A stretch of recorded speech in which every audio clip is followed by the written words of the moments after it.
The valedictorian who walked out of graduation. Then returned with a secret that left the entire school in tears. The gymnasium lights burned hot against my face. Hundreds of students sat in perfect rows wearing blue graduation gowns, laughing, taking selfies, celebrating the happiest day of their lives. But I couldn't breathe. My hands trembled under my sleeves as the principal called names one by one. Next, our class valedictorian. The crowd erupted. My classmates screamed. Teachers stood and clapped. My mother cried in the front row. But at that exact moment, I stood up and walked out. Gasps exploded across the gym. What is he doing? Is this some kind of protest? Did he just abandon graduation? My advisor tried to stop me near the exit. Daniel, you worked for this your entire life. I looked at her with tears burning in my eyes. No, ma'am, I whispered. I worked to survive. And then I disappeared outside into the storm. Nobody knew the truth. Not my classmates. Not my teachers. Not even my best friends. Every morning before school, I woke up at 3:45 a.m. Not to study. To sell bread at the market. While my classmates were sleeping peacefully in air-conditioned bedrooms, I carried heavy baskets through dark streets soaked with rain. Fresh bread.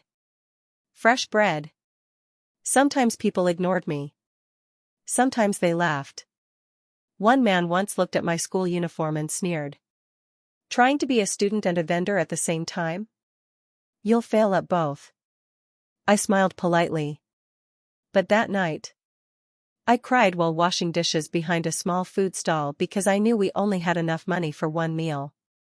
At school, nobody noticed my exhaustion. They only saw the grades. The medals. The perfect attendance. They didn't see the truth hidden underneath the achievements. I often studied under streetlights because our electricity was cut off 3 different times. I memorized lessons while listening to my mother coughing endlessly beside me. One evening, I came home and found her collapsed on the floor. Mom? MOM. Her body was burning with fever. But she forced a weak smile. Go study first, she whispered painfully. Your future matters more than my sickness. That sentence shattered me. The next morning, my teacher announced something life-changing. The valedictorian will receive an international scholarship. The classroom exploded with excitement. My friends nudged me confidently. Bro, that's yours already. But they didn't know something terrifying. The scholarship required one thing. Full parental medical clearance. My mother needed expensive hospital treatment immediately. Without treatment, she wouldn't survive long enough to see me graduate. Without medical clearance, I would lose the scholarship. For the first time in my life, I wanted to quit school. Weeks later, the pressure became unbearable. I stopped sleeping. Stopped eating properly. My grades began slipping. One afternoon, my classmate confronted me aggressively. Why are you acting weird lately? You think you're better than us because you're top one? The room went silent. I exploded. You think this is easy? I shouted.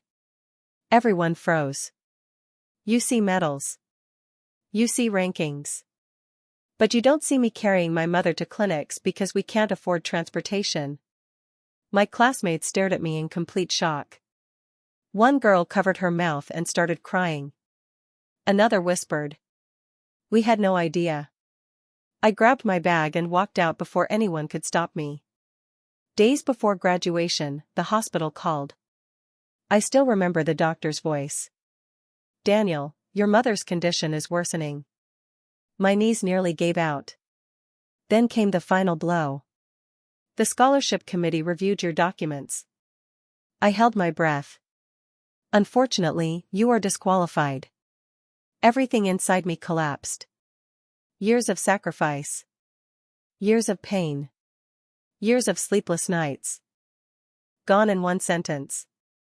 That night, I sat beside my sleeping mother and whispered. I'm sorry, Ma. I failed. But suddenly, she opened her eyes, weakly held my hand, and smiled. No, she whispered. You already won. Which brings us back to graduation day.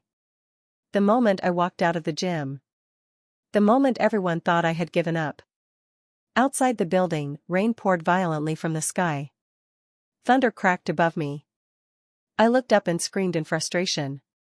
Why does life keep doing this to us? Then suddenly, Daniel. I turned around. It was my principal. Behind her stood my entire graduating class. Soaked in rain. Still wearing their gowns. And in the center of them was my advisor holding a folder. She handed it to me with shaking hands. We heard everything. I opened the folder slowly. Inside was a document from the Scholarship Foundation. Approved. I stared in disbelief. What? My principal smiled through tears. Your classmates started a fundraiser. The teachers contacted sponsors. And the scholarship board reversed their decision after hearing your story. I couldn't speak. Then my toughest classmate, the same one who once accused me, walked forward crying. He grabbed my shoulders and said, Bro, you carried your problems alone for too long. At that moment, I completely broke down. Not because of the scholarship. Not because of graduation. But because for the first time in years, I no longer felt alone. That afternoon, I walked back into the gymnasium. The entire crowd stood up. Cheering. Crying. Screaming my name. Even the teachers were wiping tears away. As I stepped onto the stage, I looked at my mother sitting in the audience. Weak. Fragile. But smiling proudly. And suddenly I understood something powerful. Success is not about having a perfect life. It's about continuing even when life is breaking you apart. Moral lesson. Many students silently fight battles nobody sees.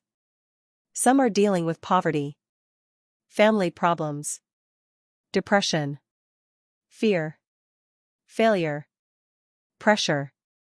So before judging someone, be kind.